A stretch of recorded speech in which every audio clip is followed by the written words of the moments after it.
Hi, and welcome to PG6's channel. This is going to be a video response to LambDog76. He just made a video about, Glock 26, Glock 43, Glock 42. Sort of like, are we really just giving up the whole point of the gun? I've been having the same conversation with myself now for, about 2 weeks or so. Ever since the first image of the Glock 43 came out, and the initial reports that it was basically the same slide on a thinner frame as the Glock 26. So, my thoughts on this are, let's start with what he said. He said, if you're going to go down to that few of rounds, why wouldn't you go with a 5-shot or 6-shot 357 snubby? I don't disagree.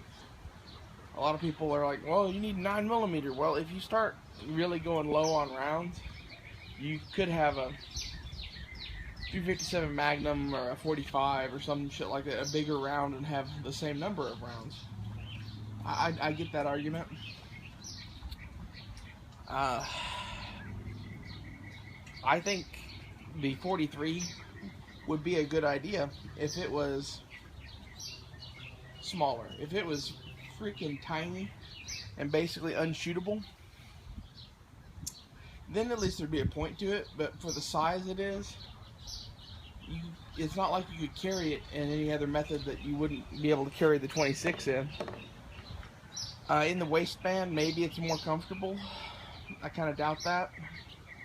What I really would have liked to have seen was basically the give it the 30S treatment, where you keep the same magazine, the same frame, and give it a much skinnier slide, like basically the slide of the 42. That would have been interesting to me, because really the bitch about carrying a gun like this is the thickness of the slide and the extra weight of that. The big polymer frame and the extra magazine, that doesn't bother anyone that I know of. But in the waistband, slide thickness is really important, and not to mention it adds weight. So I don't really understand why they did what they did. I'm gonna move this over.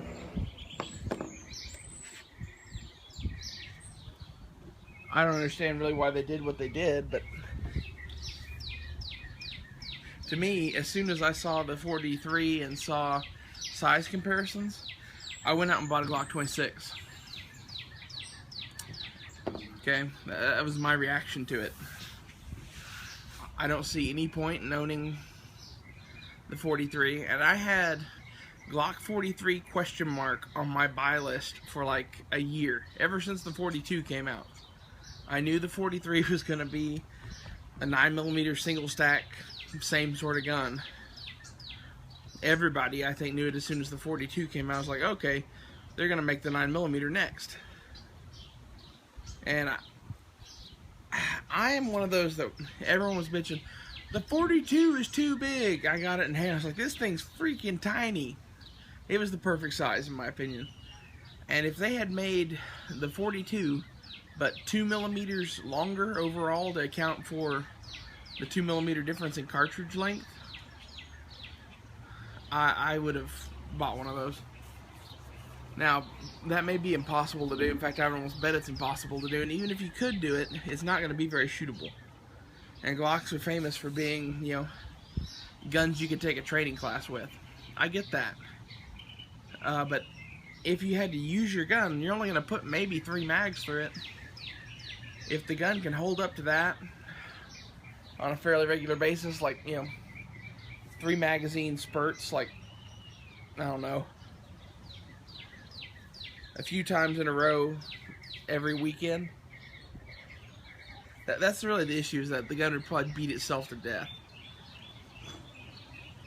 Not to mention the whole snappy recoil thing. The snappy recoil, you do it in spurts, isn't that big a deal. Pretty much anybody could shoot a really snappy gun to a limited amount. It's shooting that really snappy gun all day for days on end that really, it sucks. That's why, a lot of people would pick something like this over it. And the 26, at least in my opinion, without the +2 extension, shoots a little different than the other Glocks. With the +2 extension, shoots identical to the other Glocks. I mean, it's like having a 19 or 17. I like the +2 extension. That makes it, 13 rounds when you have one in the chamber, or 12 if you don't. That's, very adequate capacity in my opinion for as small of a gun as that is.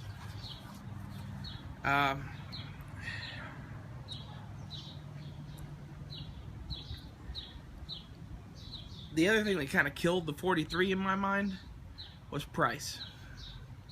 The price that they put out as their MSRP, I'm pretty sure is the same MSRP as on all the rest of the Glocks.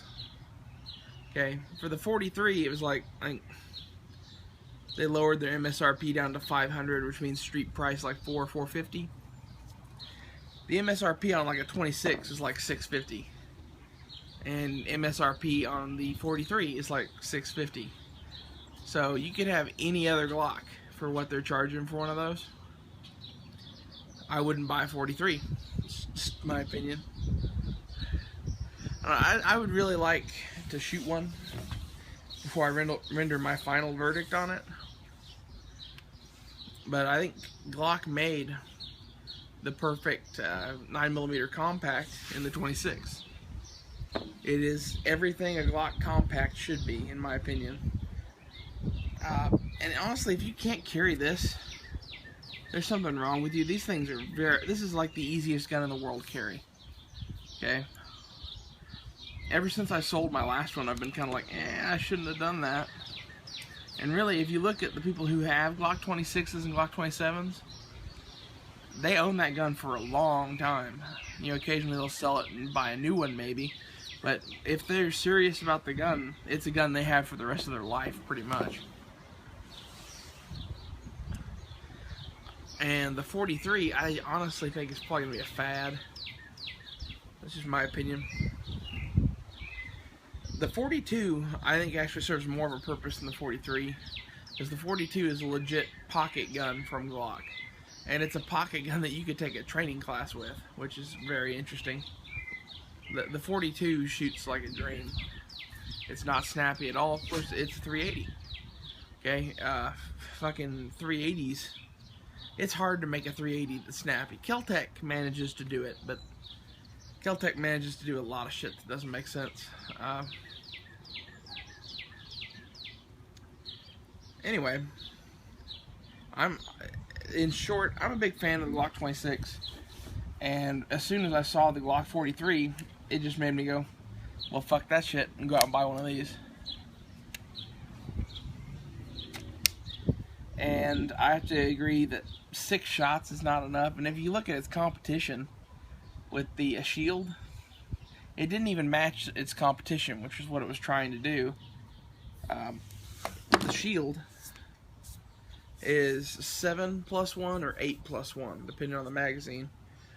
Glock made a 6+1 with no options for an extended base plate.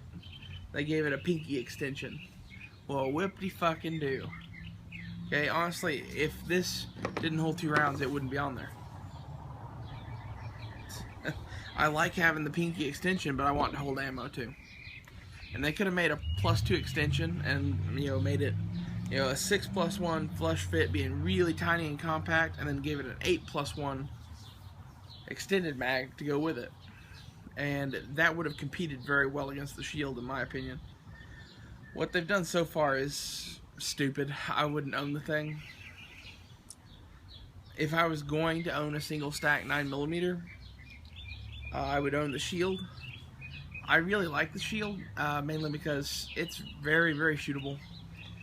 It's very good at what it does. It doesn't hold as many rounds as the 26, and in fact, I made a video a while back, the Glock 26 versus Smith & Wesson Shield, and I pretty much said, I'd rather own the Shield for a lot of reasons, and I still kind of stand by that video, especially in the waistband carry.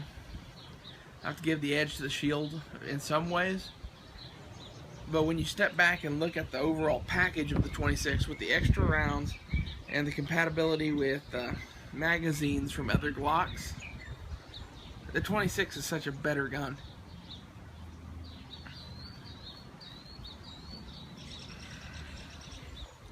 I don't know. The shield in 26 I think is a much better comparison than the fucking 43 is. Especially when you consider the fact that the shield is actually small. I mean, for what it is, it's very tiny. And you can actually still fight and train and whatever with it too. I mean, it's very shootable.